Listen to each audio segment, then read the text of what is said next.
Khi bầu trời vừa chớm sáng, cả một vùng rộng lớn như bừng tỉnh bởi sự háo hức của hàng ngàn người dân đổ về cùng một điểm, nơi diễn ra sự kiện được mong chờ suốt nhiều tháng trời. Ai cũng ngước nhìn về bệ phóng, nơi tên lửa Trường Chinh 7 IAO-10 sừng sững chuẩn bị rẽ gió, mang theo tàu vũ trụ chở hàng Thiên Châu 9 lao vút vào không gian.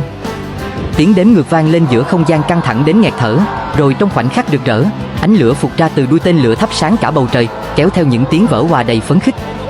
Người dân không giấu nổi niềm tự hào, những ánh mắt rạng rỡ, những giọt nước mắt lấp lánh và cả những tràng pháo tay nối dài như muốn truyền đi thông điệp: Trung Quốc đang vươn tới các vì sao.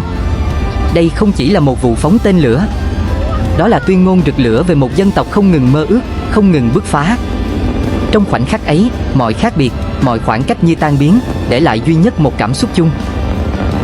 tự hào được là một phần của giấc mơ không gian mang tên Trung Hoa.